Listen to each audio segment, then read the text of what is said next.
ብዙዎች በኢህአዴግ ዘመን የደህንነት ሰው የነበሩ አሁንም የደህንነት ሰው የሆኑ አሉ። ብዙዎች ገራፊ የነበሩ አሁንም ገራፊ የሆኑ አሉ። ብዙዎች በፖለቲካ ውስጥ ስልጣን ላይ አንድ የተንጠለጠሉ በዛኛውም ስርዓት ስልጣን ላይ ናቸው። በዚህኛውም የፋኖ ደጋፊ ስለሆኑ ፋኖች የሚሉትን ደግሞ የሚል ስለሆነ ይልቃል ጌትነት ዘመነ ካሴን ከጋበዝኩኝ ይልቃል ጌትነት አስፈላጊ አይደለም አንድ አይነት ሐሳብ ነው የሚናገሩት ብሎ ነበር። ይሄን ውይይታችንን እንደሚያዳምጡት እርግጠኛ ነኝ እያለ ነበር።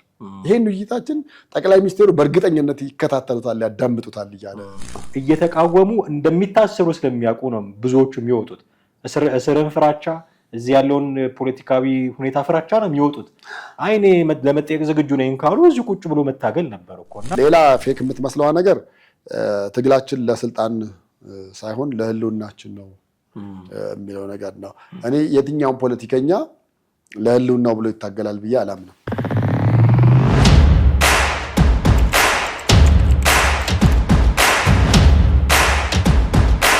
ሰላም እንዴት አላችሁ ውድ ቤተሰቦቻችን? ይህ ዘኢትዮጵያ የዩቲዩብ ቻናላችን ነው። ቴዎድሮስ ካሳና ማደገፋ ከእናንተ ጋር ቆይታ ለማድረግ እዚህ ተገናኝተናል። የዛሬው መነጋገሪያ ርዕሳችን ባለፈው ቅዳሜ እነ አቶ ልደቱ አያሌው የበየነ መረብ ትዕይንተ ህዝብ አድርገው ነበረ። ሰላም ይስፈን፣ ጦርነት ይብቃ፣ ከምርጫ በፊት ሽግግር እናድርግ የሚል መፈክር ያለው ይሄ ትዕይንተ ህዝብ እንዴት ተጠናቀቀ? እነማን ተገኙ? እነማን አልተገኙም? ያለመገኘታቸው አንድምታ ምንድን ነው? የሚሉትን ጉዳዮች እየፈተሽን ነው ቆይታ የምናደርገው። ቴዎድሮስ ካሳና ማደገፋ ከእናንተ ጋር ቆይታ እናደርጋለን። እስከ ፕሮግራማችን ፍጻሜ ድረስ አብራችሁን ቆዩ። ቴዲ እንዴት አለ? እንዴት ነህ? ሰላም ነው። የበየነ መረብ ትዕይንተ ህዝብ ተደርጓል ቅዳሜ ዕለት። እንደው ወደ ውስጥ ከመግባታችን በፊት የበየነ መረብ ትዕይንተ ህዝብ ነው የሚለው የዝግጅቱ ስም። ትዕይንተ ህዝብ ነበር አልነበረ? ትዕይንተ ህዝብ ለማለት ይቸግራል አይደለም። ባለፈው አሳካን ካሉት ቁጥር አንፃር ይሄኛው ደከም ያለ ይመስላል። ምክንያቱም አንደኛ የተሳታፊዎቹንም የእውቅና ደረጃና እዚህ ፖለቲካ ውስጥ የነበሩ በጣም ኢንቮልቭ ያደርጉ የነበሩ ሰዎች የነበሩበት ነው። እንደገና የባለፈው ላይ በሚሊዮን የሚቆጠር ያህል ሰው እንዳያቸው ነበረ። የአሁኑ ደግሞ በሺዎች ነው። ስለዚህ በሺዎች ካለ ደግሞ ሚሊዮን የሚለው ላይ ራሱ ጥያቄ ያለኝ። ምክንያቱም በሚሊዮን ተከታተለን ያሉት እነሱ በሳተላይት ቴሌቪዥን። ስለዚህ አሁንም በሳተላይት ቴሌቪዥን ከቨሬጅ አግኝተው ከሆነ በሚሊዮን የሚቆጠር ሰው ተከታትሎናል ማለታቸው አይቀርም። ግን በሚሊዮን ሰው ቢከታተልህ ባይከታተልህ ለሀሳብህ ትክክለኛነት ማስረጃ ነው ወይ? አሁን በዚህ እነሱ ባነሱት አናሎጂ እንሂድ ብንል ባለፈውም ታስታውሳለህ ያኔ ልክ ያ ትዕይንተ ህዝብ በሚደረግ ጊዜ ጠቅላይ ሚኒስትር አብይ አህመድ ቃለ ምልልስ ሰጥተው እሱ ይተላለፍ ነበር። ከሳቸው የኛ ታየ፣ የሳቸው በጣም ትንሽ ሰው ነው የታየው፣ የኛ በሚሊዮን ስለታየ ጥሩ ነው ሀሳባችን ማለት ነው ብለው ነበር። ይህንን ሎጂክ ጠቅላይ ሚኒስትሩ ምክር ቤት ሲገቡ የሚከታተላቸውን ሰው ቁጥር ጋር ማነጻጸር፣ ያኔ አገር ውስጥ ያሉ የመንግስት ቴሌቪዥኖች በሙሉ በዩቲዩባቸውም በሙሉ የግለሰብ ዩቲዩብ ጭምር በሙሉ ነው የሚያስተላልፉት። ያ ሁሉ ሰው ነው የሚያስተላልፈው። ከዛ በሳተላይት ቴሌቪዥንም ደግሞ ይታያል። ስለዚህ ጠቅላይ ሚኒስትሩ ጥሩ ሀሳብ አንስተው ነበር ማለት ነው። በእነሱ ሎጂክ እንሂድካል። የእነሱ ሎጂክ አሁን የእነ አቶ ልደቱ ሎጂክ መሬት ላይ ምንም ስራ ስለሌለ በቁጥር ነው በቪው ቁጥር ነው የሚያሳዩት እና ሚሊዮን ህዝብ ተከታትሎናል ስለዚህ ልክ ነበር ነው የሚሉት። ሚሊዮን ህዝብ ከተከታተለ ጠቅላይ ሚኒስትሩ ሚሊዮን ህዝብ ሲከታተላቸው ልክ ነበሩ ማለት ነው። ልክ ከሆኑ ደግሞ ለምንድን ነው የሚቃወማቸው? ስለዚህ አሁን ጨዋታው የቪው ሆነ። መሬት ላይ ምንም ጠብ የሚል ነገር የሚያመጡት ነገር የለም። ባለፈውም አድርገዋል ትዕይንተ ህዝብ፣ አሁንም አደረጉ 2-3 ቀን ሆናቸው። መሬት ላይ ምንም የመጣ ለውጥ የለም እና የቪው ጨዋታ ሆኗል ነገር እዩ። አንደኛ እሱ የእይታዋን ነገር እየታሰበ ነበር የተናገረ ነበረ ልደቱ። ሌላው ደግሞ ኢንተርኔት የመቋረጥ ነገር አለ ሲባል በቃ በቴሌቪዥናችሁ ብቻ ተመልከቱ የሚል ተደጋጋሚ መንግስት ነው እንዲያደረገብን የሚል።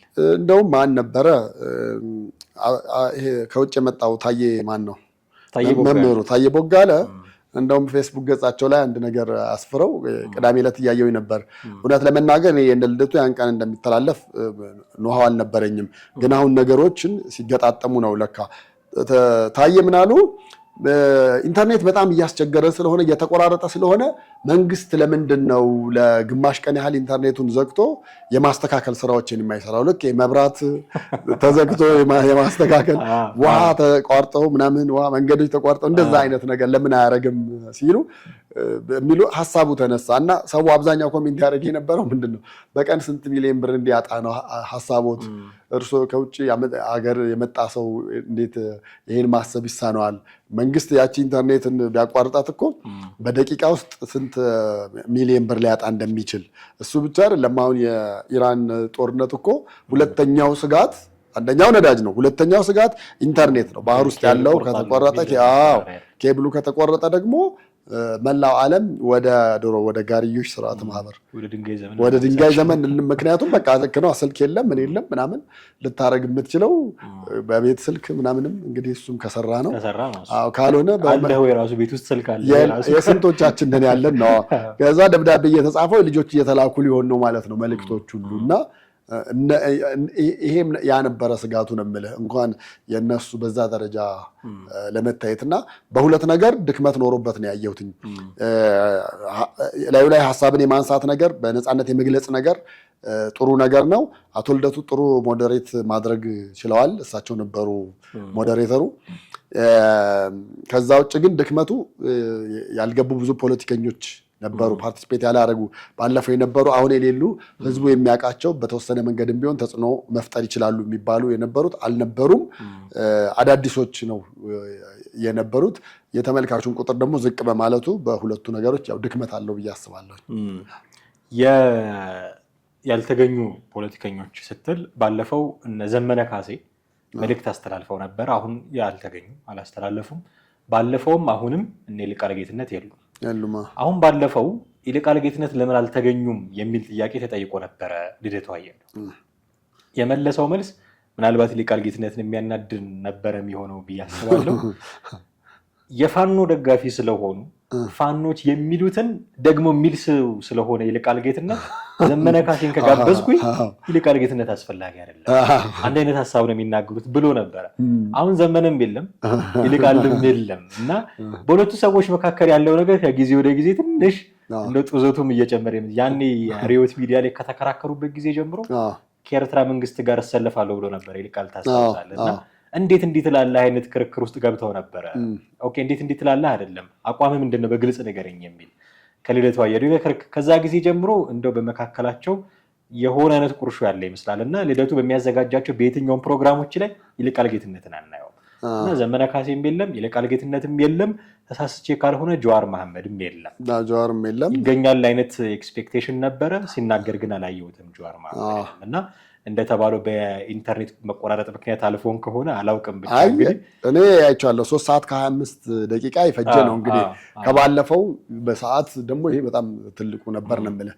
ግን ለምሳሌ ከህወሓት ባለፈው ስብሃትን አስገብተዋቸው ነበርና ሰው ይጠላቸዋል። የህወሓት መስራች ናቸው፣ ይሄን ሁሉ ነገር ያመጡት እነሱ ናቸው ምናምን እየጠላቸውም ግን እየሰማቸው ነበር። ልክ አሁን ጀዋርን የሚጠላው ብዙ አለ፣ ግን የሚሰማውም ብዙ አለ። እንደዛ አይነት ነገር ማለት ነው እና ሁለቱም አልነበሩም፣ ጀዋርም አልነበረም፣ ይልቃልም አልነበረም። በአጠቃላይ ከፋኖች አልነበረም። ከኦላ ደግሞ አንድ ሰው ነበሩ ልክ እንደ ጃልመሩ ፀጉራቸውን አድርገው የሚናገሩት ሰው እሳቸው ተጋብዘው ነበረ እና እሳቸው ተጋብዘው ፋኖ ሳይጋበዝ አይነት ጥያቄ የሚያስነሳ ነው። አዎ ልክ ነህ። የኦላ ሰው ተጋብዞ ነበር እና በደንብ ትልቅ ንግግር ነው፣ ሰፋ ያለ ሰዓት ይዞ ነው በደንብ እንደውም የተናገረው። ከዛ ውጭ እንግዲህ ያው በፊት የአማራን ሕዝብ ይመሩ የነበሩትም አሉ። እሳቸው እንደውም ልደቱ በጣም ከምነግርህ በላይ ነው ፕሮሞት ያደረጋቸው። አቶ ገዱን በጣም በትልቁ ነው ፕሮሞት ያደረጋቸው የነበረው፣ በተለየ ነገር አይደለም።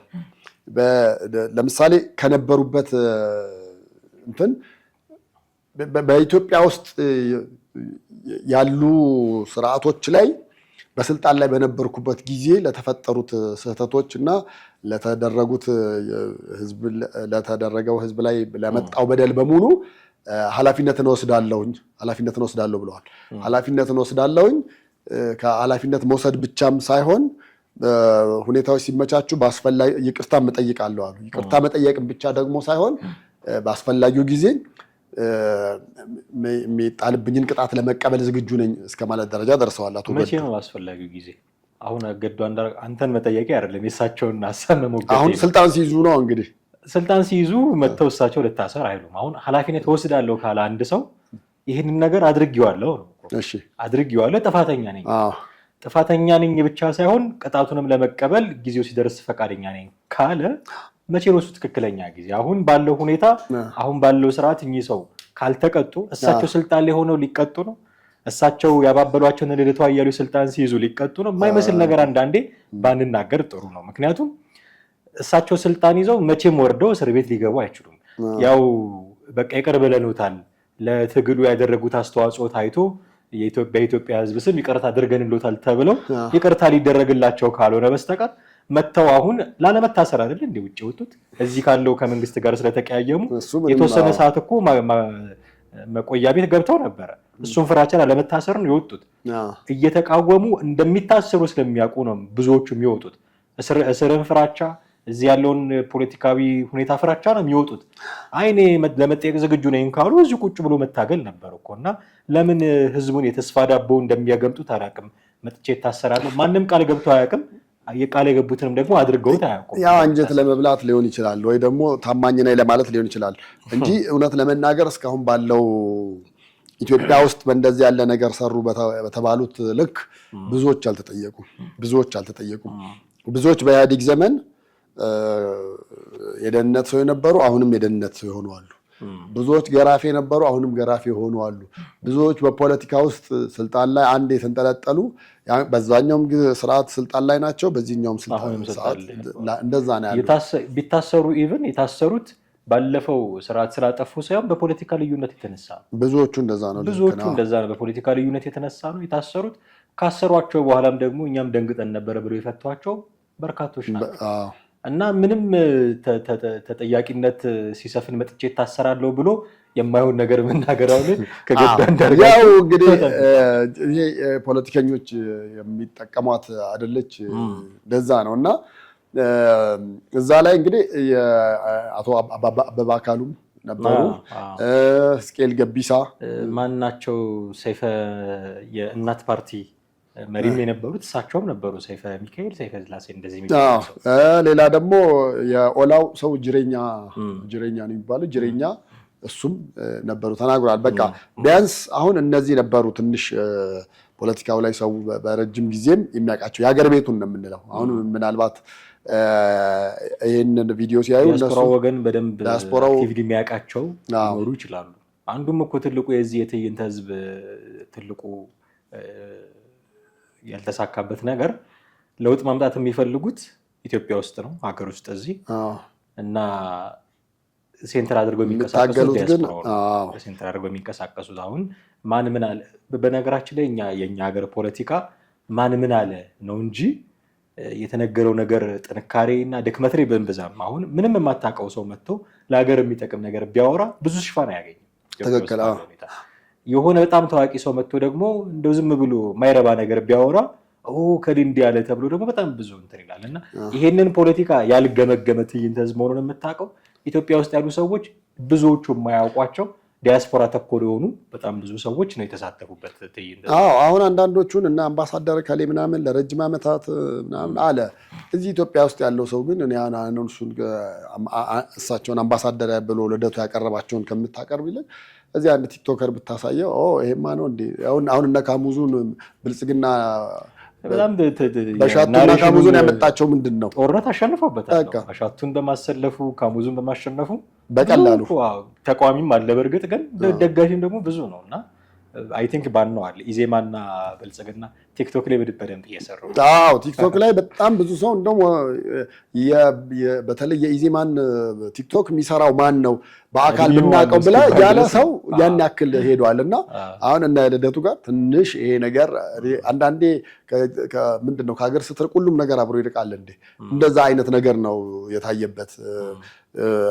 እኔ የሰዎቹ ቁጥር አይደለም አሁን 25 ሰው ጋብዘን ከ25ቱ 21ዱ ተገኙ ነው ያሉት። ትልቅ ቁጥር ነው 21 ተገኘ ማለት። ጠቅላይ ሚኒስትሩንም ጋብዘን ነበር ነው ያሉት።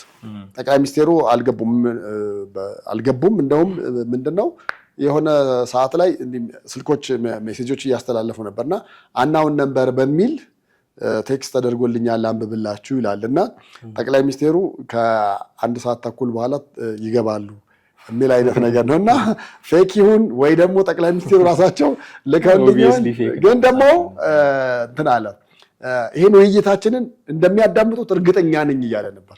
ይሄን ውይይታችን ጠቅላይ ሚኒስትሩ በእርግጠኝነት ይከታተሉታል፣ ያዳምጡታል እያለ እንግዲህ አስበው ከ3 ሰዓት ከ25 በላይ ነው ያልኩኝ። ያንን ሁሉ ህዝብ ሰተህ ያ ሁሉ ሲናገር የሚኖረውን እንትን አስበው። ቁጭ ብለው ላይቭ ባይከታተሉትም ቢያንስ ዳውንሎድ ተደርጎላቸው ማድረጋቸው አይቀርም። ይሄን የሚከታተል በርካታ ሰው መኖሩ አይቀርም። ሶ ሾርት ኖት ሊሰጣቸው ይችላል። እዚህ ስብሰባ ላይ እንደዚህ አይነት ነገሮች ናቸው የተደረጉት ብሎ እንጂ አሁን እነሱን ምክንያቱም እንኳን ጠቅላይ ሚኒስትሩ እኛም ራሳችን ቁጭ ብለን ስንከታተለው ከዚህ በፊት ይናገሩት ከነበረው ነገር የተለየ ነገር በዛም አልተናገሩም። ያው መንግስት ላይ ጫና ማሳደር እንዳለባቸው ብልጽግና ምን እያደረገ እንደሆነ እንደውም ማናቸው ሕዝቅኤል ጋቢሳ ናቸው ምንድነው ህዝብ የገዛ የሚፈራውን ህዝብ የሚመራ መንግስት አንፈልግም ሁሌ ሲሉት የነበረው ነገር ነው። እንኳን ጠቅላይ ሚኒስትሩ እኛም አዲስ ነገር የምናገኝበት ውይይት አልሆነም። ያው ህብረት አለን ተጠናክረናል፣ መንግስትን ማስደንገጥ ያስፈልጋል በሚል ሞቲቭ ተነስተው እንደዛ ስላደረጉ ነው። ያልተሳተፉ ሰዎች ግን ለምን አልተሳተፉም የሚለውን ደግሞ ማንሳት ተገቢ ነው። ቅድም ከይልቃል ጌትነት አንጻር ነበረ ስናነሳ የነበረው።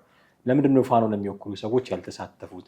ፋኖን የሚወክሉ ሰዎች ብቻ ሳይሆን ፋኖን የሚደግፉ ሚዲያዎች ከቨሬጅ አልሰጡትም።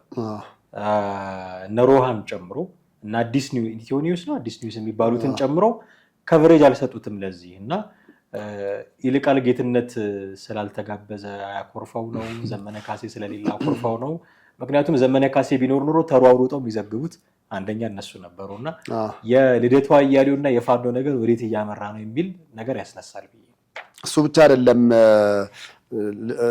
የራዮቱ ቴዲም እንደዚሁ አብረው ነበሩ ከዚህ በፊት እንደውም በጣም ተደጋጋሚ ሞዴሬተር እሱ ነበረ። ኦፍ ኮርስ በሚዲያው ግን አስተላልፎታል የቀጥታ ስርጭት እሱ አልተገኘም። አዎ አየህ አሁን የሱ መገኘት መቻል ነበረበት። ጀዋርም ጥሩ ፖለቲካ ያውቃል ብለን ከሚባሉ ሰዎች መካከል ስለሆነ እሱም መናገር መቻል ነበረበት። ሌላ ከህወሓትም እንደዚሁ የተወከለ አልነበረም። ህወሓትን ለምሳሌ የዲጂታል በጣም በርካታ ህወሓትን የሚደግፉ ነበሩ አይደለ? እነ ስታሊንን ጨምሮ አንዳቸው እንኳን እዛ ላይ አላገኘናቸውም። በእነሱ ምትክ አንድ ሌላ ሰው እንደገባ ነው እንትኑን ያየሁት። ሁሉንም ለመስማት ሞክር ያለውኝና ያው በየመሃሉ የሚያስተላልፏትን መልእክት ነበረች። በተለይ ይሄ አሁን ሽግግር መንግስት ምናምን የምትለዋ ነገር በቃ በጣም አተኩረው እንትን ያሏት ነበረና ሌላ ፌክ የምትመስለዋ ነገር ትግላችን ለስልጣን ሳይሆን ለህልውናችን ነው የሚለው ነገር ነው። እኔ የትኛውም ፖለቲከኛ ለህልውናው ብሎ ይታገላል ብዬ አላምንም። የትኛውም ፖለቲከኛ ኃጢአት አይደለም ለስልጣን መታገል። ለምን እንደሚፈሩት አላውቅም። በቃ ለስልጣን ነው ስልጣን ለመያዝ ነው ብለህ ብትል እኮ ምንም እንትን የለውም። ሀሳቦች ይኖሩሃል፣ ፖሊሲዎች ይኖሩሃል። እሱን የምታስፈጽመው ስልጣን ስትይዝ ነው። የታወቀ ነገር ነው። እኛ ለስልጣን አይደለም ብለው ለምን ማውሸት እንደሚፈልጉ ማንም እኔ ባለፈው ታስታውስ እንደሆነ እንትናም አሁን በእስር ላይ የሚገኙት ቄስ በላይ ራሱ በኢህአዴግ ዘመን እጩ ነበሩ። አስበው በኢህአዴግ ዘመን እንግዲህ ለምክር ቤት የተወዳደሩ ሰው ነበሩ። መስበክ የሚገባቸው የእግዚአብሔር መንግስት ሆኖ ሳለ ለምድራዊ መንግስት ለምድራዊ ስልጣን ነው። ግን አይጣለም ልትወቅሳቸው አትችልም። ምክንያቱም የሃይማኖተኛ ነህ ማለት ስልጣን አይገባህም ማለት አይደለም። በቃ አንተ ምድራዊውን ነገር እኮ ትተሃል፣ አቁመሃል እኮ። አይ ምድር ላይ ነው የምትኖረው። ሰማይ ቤት እስክትሄድ ድረስ ምድር ላይ የምትኖርበትን ህይወት ለማሳለጥ ጊዜያዊ ለሆኑ ነገሮች ሙሉ አንገዛም እያልን እየሰበክን ልብሱንም ያለህ ለሌለህ ስጥ እያልን እንደዛ ብለን የምንሰብክ ሰዎች እንደዚህ አይነት ሎጂክ የምታመጣው የሚመረጠው መንግስት ሃይማኖቶችን በአይነ ቁራኛ የማያይ ቢሆን ኖሮ በቃ እነሱም እንደሙዳቸው እኔም እንደሙዴ ብለህ ታልፈዋል። ሃይማኖቴ ላይ ችግር አለ መንግስት ጣልቃ እየገባ ነው ብለህ ካሰብክ እዛ ገብተህ ሁኔታዎችን ለማስተካከል ልትሞክር ትችላለህ። እና ህገ መንግስቱም ደግሞ ሃይማኖተኛ ከሆንክ አትመረጥ አይልም። ለምን እኔ እንደሚጣሉ አላውቅም። ሃይማኖትና መንግስት ግልጽ መስመር ተሰምሮላቸዋል ህገ መንግስት ላይ። ስለዚህ ቄስም ይሁን ሼክ ፓስተርም ይሁን ምንም ተወዳድሮ ሊመረጥ ይችላል። ያን ያህል የከፋ ነገር ነው እኔ ብዬ አላስብም። እሱ እኔም እሱን በኃጢአት መፈረጃ አይነት ነገር ሳይሆን ለምሳሌ በሌላው ዓለም በአውሮፓ በሌሎች ዓለማት ቢሆን ችግር የለውም። በቃ ለምን የሴኩላሪዝም ብለን የምትላቸውን ነገሮች መስመር የተሰመረ አለ። ማንም ወደ ማንም አያልፍም።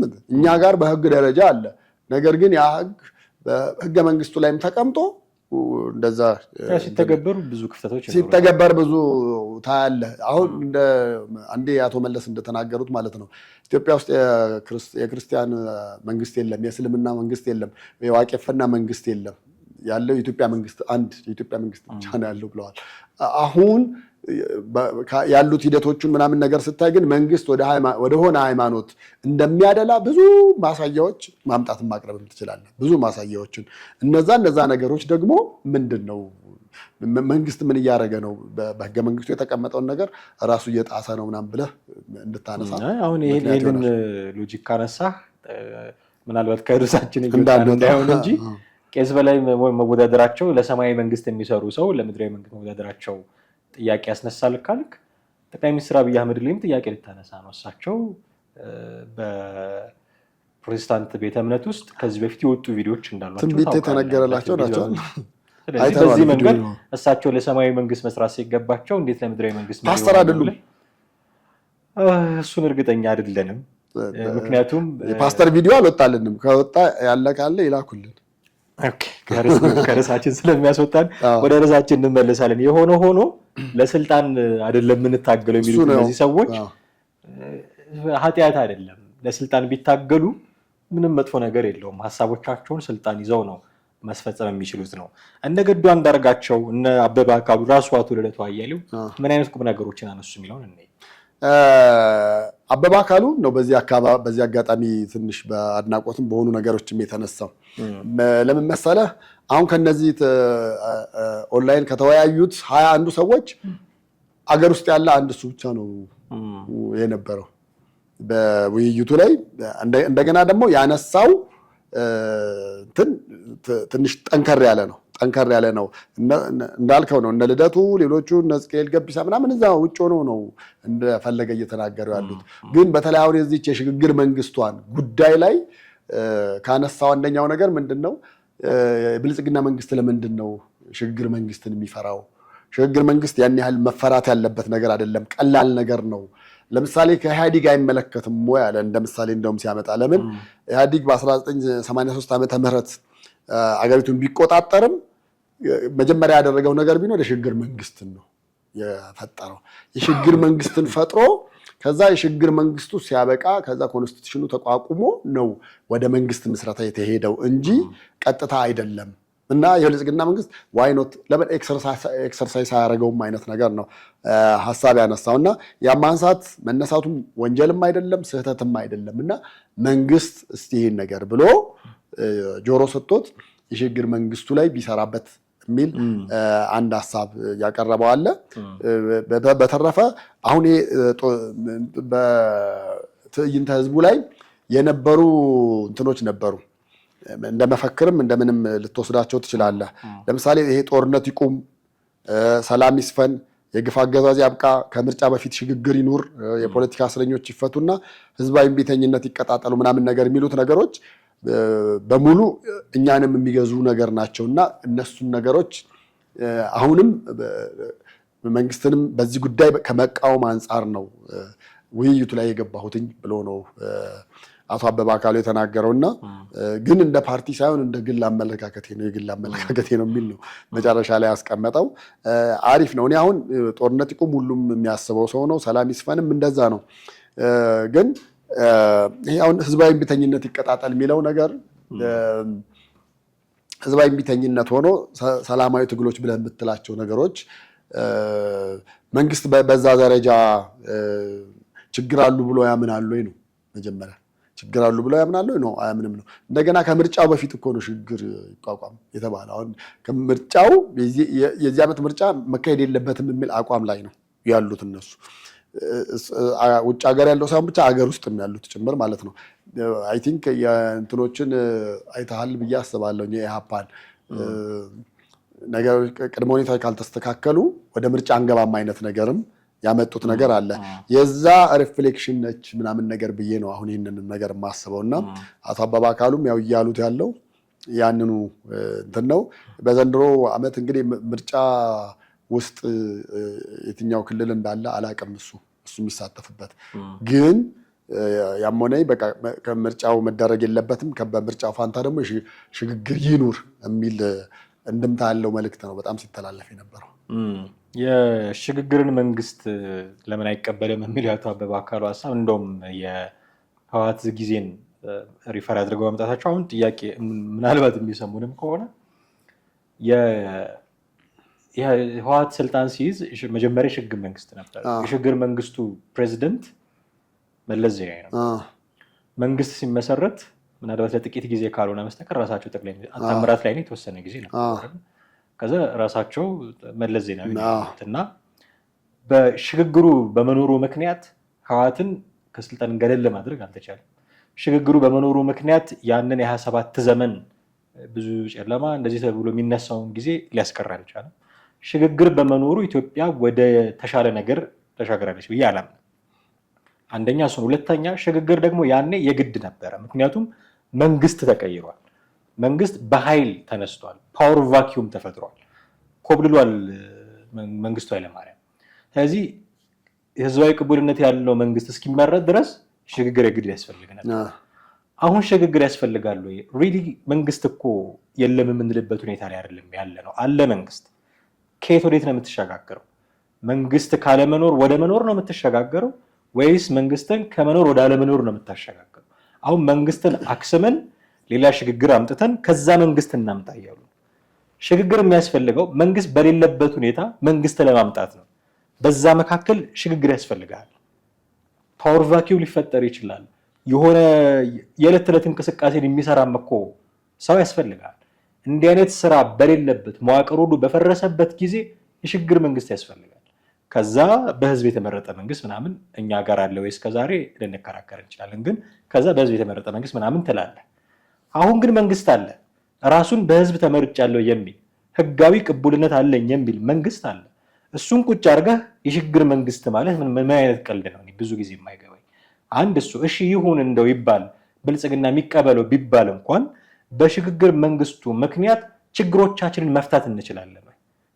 አሁን የሽግግር መንግስት እነዚህ ሰዎች የሚሉት የሽግግር መንግስት ሀሳብ መጥቶ ተቀባይነት ቢያገኝ እንኳን የሽግግር መንግስት ላይ ህዝባዊ ትዕይንተ ህዝቡ ላይ ራሱ አልተስማሙም፣ አልተገባበዙም። የተገፋፉ ሰዎች ናቸው።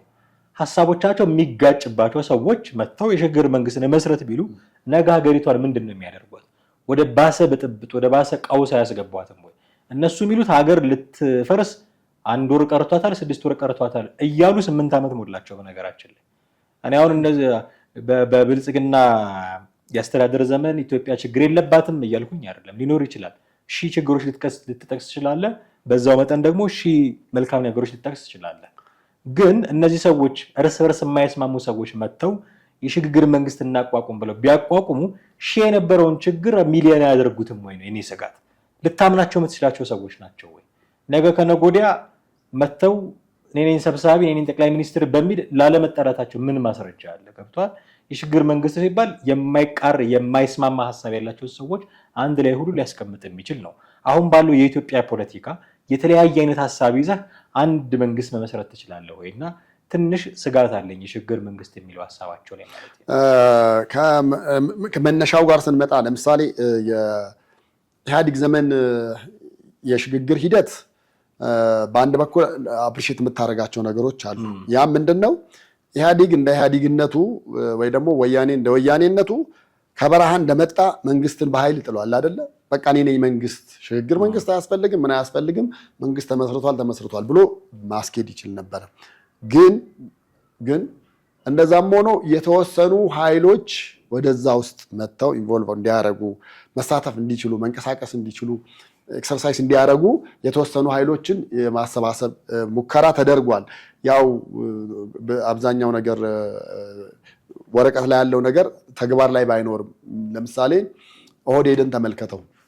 ኦህዴድ የኦሮሞ ህዝብ ስብስብ ነው ወይ ደግሞ ኦሮሞን ሪፕሬዘንት ሊያደርግ ይችላል፣ ዲሞክራሲያዊ ድርጅት ኦሮሞን በቃ ሊወክል ይችላል ተብሎ ነው የታሰበ ነው። ነገር ግን አመራሮቹ በስመ ኦሮሞ ይሁን እንጂ ጀስት ፑፔት በለው ረን የሚያደርገው የሚያንቀሳቅሰው ሪሞቱን ይዞ የነበረው ህወሓት ነበር በዋናነት። በአዴን ጋር ብትመጣ እንደዛ ነው። ሁሉንም ጋር ደቡብም ደዴንም ምንም ሁሉንም ብታያቸው ላያቸው ስኬሌተናቸው ላይ ብቻ ነው ያለው ነገር ያለው። ውስጣቸው ስገባ ባዶ ነበር። ህገ መንግስቱ ጋር ያለው ነገር አሪፍ ሆኖ እዚህ ጋር ያለውን ነገር ግን ስልጣኑን ለመልቀቅ ፍላጎት አላሳየም። እርግጥ ነው በአብላጫው የታገለው የትግራይ ህዝብና ትግራይ ነው። በተወሰነ መልኩ የአማራ አለ፣ የኦሮሞ አለ፣ ሌላው የኢትዮጵያ ክልሎች አሉ። እነዛ እንዳሉ ሆነው ግን ስልጣን መስጠት ላይ ዳተኝነት ታይቶበታል። በቃ ማከፋፈል አልቻለም። አሳሳው። ያው ግን መጨረሻው ደግሞ እንግዲህ አሁን ያየነው አይነት ነገር ሆነ። አሁን ወዳለው የሽግግር ሂደት ላይ ስንመጣ እኔ በጥሩም ጥሩ ባልሆነ መንገድም የማይበት መንገድ አለ። ጥሩ በሆነ መንገድ የማይበት ወይው ምንድነው? ለምሳሌ አሁን አማጺ ብለህ የምትላቸው አመኔታ ጥለው ውይይት እያደረጉ ነው ከነሱ ጋር። እነዚህ አማጺያን ብለህ የምትላቸውን ወደ አንድ ወንበር ማምጣት ይቻላል ማለት ነው። ማወያየት ይቻላል። ሀሳባችሁ ምንድነው? ጥያቄያችሁ ምንድነው? እነዚህ ጥያቄዎች ቢመለሱ ጠመንጃችሁን መሬት ጥላችሁ ትቀላቀላላችሁ ብለህ ብትል አዎ ሊሉ የሚችሉበት መንገዶችን ማየት የሚያስችል ነገር ማየት ይችለናል። ቢኮዝ ከዚህ በፊት በነበረው የመጀመሪያ ውይይታቸውም ላይ የነበሩትን ጉምቱ ሰዎችን ማግኘት ችለናል። እነሱን አየ ወደ አንድ የምታመጣበት አንድ መንገድ አገኘ ማለት ነው። ጀስት ፖዚቲቭ በሆነ ወይ ብናየውና ሁለተኛ የሽግግር ሂደቱና ውጤቱ ጥሩ ነገር ሊያመጣ የሚችል ከሆነ በመላው ሀገሪቱ ሰላም ሊፈጥር የሚችል ከሆነ ኢትዮጵያ ውስጥ ያሉትን ችግሮች በሙሉ ሊቀርፍልን ይችላል ብለን የምናስበው ከሆነ ዋይኖት ለምንድን ነው በምን እርግጠኛ እንሆናለን ችግሮች መቅረፉ? እሱም በሰነድ መፈራረም ነው። በቃ ሌላ ልትተማመንበት የምትችለው ነገር ሰነድ ላይ መጻጻፍና መፈራረም ነው። ከዛ የዘለለ ነገር የለውም። ሽግግር መንግስት ብለን እርስ በርስ ተፈራርመን ይቅርና ፕሪቶሪያ ድረስ ሄደን ተፈራርመን አሁንም ድረስ ለግጭት የምንጠቅሰው የፕሪቶሪያ ስምምነት የሚባል አለ። አዎ የእነሱ አሁን ይሄ የተለየ የስልጣን ምናምን ፖለቲካ ነው። ችግሩ ሊፈታ የሚችለውን በፖለቲካ ብቻ ነው። ይሄ በሌላ አጀንዳ አይፈታም። የነሱ ጉዳይ ይሄ በትክክል የሚታወቅ ነው። ሌላው ደግሞ ለምሳሌ ምክክር ኮሚሽኑ አለ።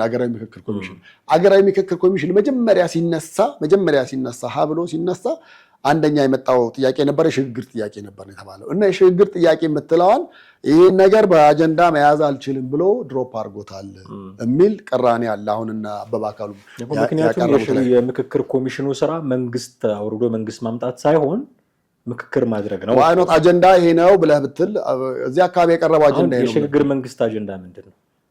ያሁን ያለውን መንግስት ዲስማንትል አድርጎ ሌላ የሽግግር መንግስት አምጥቶ ከዛ በኋላ ሌላ መንግስት ማምጣት ነው። ሌላ መንግስት ሲባል ይሄ መንግስት 100% ያለው ስትራክቸሩ ጥሩ አይደለም ሙሉ ለሙሉ አፍርሰ ከሆነ እሱ ራሱን የቻለ ሌላ ጥያቄ ሊያመጣ ይችላል። መንግስት ራሱ ራን የሚያደርገውን የምክክር ኮሚሽን አንተን ለማፍረስ ብለን የሽግግር መንግስት የህወሓትን አይነት ሲስተም መጠቀም አይቻልም ወይ? ኢህአዴግ ሲመጣ የመጣበትን አይነት ነገር አለ። ለምሳሌ ሽግግር መንግስት ያኔ እኮ ቅድም ብሎ አለ። አሁን ከነጭራሹ መንግስት ተወግዶ ነበር ያኔ የደርግ መንግስትን አስወግደውታል። ግን ከዛ በኋላ በምን ቆየን? በሽግግር መንግስት ግዴታ ነበር፣ አስፈላጊ ነበር። ያኔ ለይስሙላም ቢሆን አድርጎት ነበር። አሁን ግን የተወገደ መንግስት የለም አለ። መንግስት ራሱን ችሎ እየሰራ ያለ ፋንክሽን ህወሓትም እንደመጣ እኮ ቀጥታ ስልጣን ይዞ ማድረግ ይችል ነበር። ሽግግርን ያመጣው ምንድነው ሐሳቦችን ልስማ ነው። ሐሳቦችን ልስማ ምን ጥያቄዎች ይሄ መንግስት ደግሞ ሐሳባችሁን ልስማ ብሎ የምክክር ኮሚሽን አቀርቧል። ሐሳቦቻቸውን በዛ ማስተናገድ ይችላሉ። የሽግግር መንግስት እኮ ሲባል የሀገር እንዴት ትመራ፣ የሚቀጥለው መንግስት እንዴት ይምራት ሀገሪቱን የሚሉ ጉዳዮችን ሊሰራ ይችላል። ምርጫ ሲደረግ እንዴት አድርገን ፍትሃዊ እናደርገው የሚሉ ጉዳዮችን ሊሰራ ይችላል። እነዚህ ሐሳቦቻቸውን በምክክር ኮሚሽኑ በኩል አቀርቡም። እኔ በምክክር ኮሚሽኑ በኩል ያቀርቡ መንግስት ትክክል ነው እያልኩኝ አይደለም። የእነሱም ሐሳብ ግን ሀገርን ለመለወጡ እርግጠኞች አይደለንም። ብዙ ነገር ነግረውን ብዙ ነገር የከዱን ሰዎች ናቸው። ቃላባዮች ናቸው ብዙዎቹ። የተናገሩትን ነገር የማያደርጉ ናቸው። ፖለቲከኛ ሲባል እኛ ሀገር እንደውም ቅጽል ስሙ ከሃዲ እኮ ነው አይደለ? አሁን ልደቱ ክደቱ ሲባል ምን ሰማይ ነበረው። አሁን ባለፈው ሳምንት ልደቱ ራሱ ጌታቸው ረዳን ከሃዲ ሲሉ ሰማ ናቸው። የፖለቲካ ቅጽል ስሙ እኛ ሀገር ከሃዲ እና ደግሞ ከመሬት ተነስተውም አይደለም ህዝቡ እንዲህ አይነት ስም የሚሰጠው። የሚገቡት ቃል አለ፣ ሲያደርጉ ግን የማያናየው ብዙ ነገር አለ። ስለዚህ እንዴት እንመናቸው? ሽግግር መንግስቱ ለኢትዮጵያ ሰላም ያመጣል ብለው ቢሉን እንዴት ነው የምናምናቸው? አሁን እንደው ልደቱ አያሌውን የሽግግር መንግስት ላመጣላችሁ ነው እና እመኑኝ፣ እኔን ከማመን ውጭ ምርጫ የላችሁም ብሎ ሲከራከር ነበረ ባለፈው ታስታውሳል።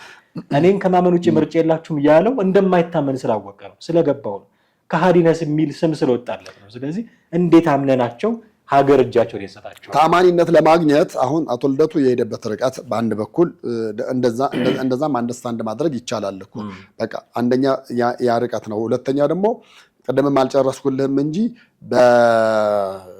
ሌላው ሁለተኛው የሽግግር መንግስት ሂደቱ ሌላ ምንም ጥያቄ አይደለም። በምርጫ በተለያዩ በፖለቲካ ፓርቲ ምናምን አማካኝነት ሄደው ሞክረው ያልተገኘው ስልጣን የሚገኝበት አንደኛው መንገድ ነው። አንደኛው መንገድ ነው። አየህ ያ ነው ኮንዲሽኑ። ግን አሁን ምን አለ መሰለህ እነኚህ ሰዎች አሁን በአሁኑ የተገኙት አሉ፣ እንደገና ባለፈውም የተሳተፉት አሉ።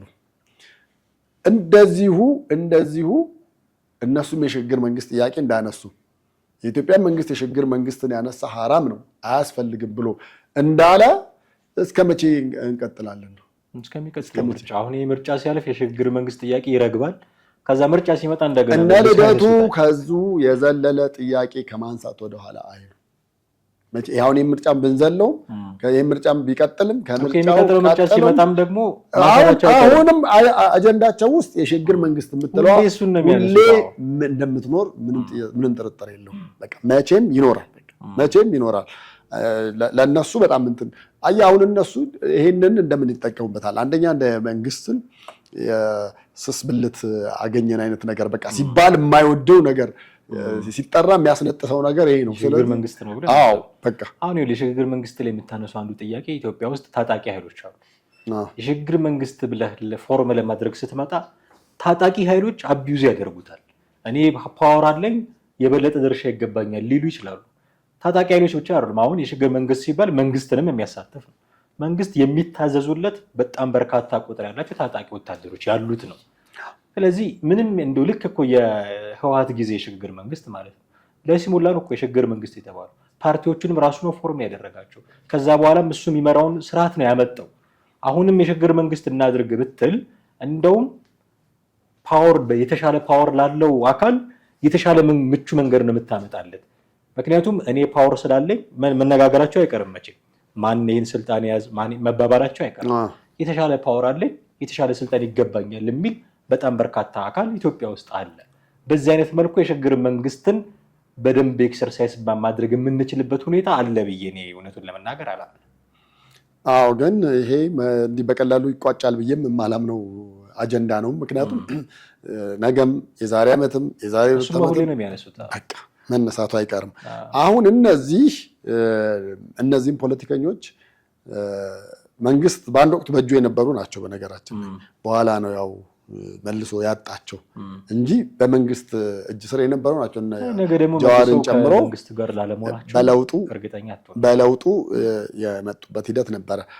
አሁን እኮ ሊመጡ ይችላሉ። ምንም ይሄ መጽሐፍ ቅዱስ ቃል አይደለም ወይም ደግሞ ቁርአን አይደለም የምታረገው አይደለም። ሊገቡ ይችላሉ።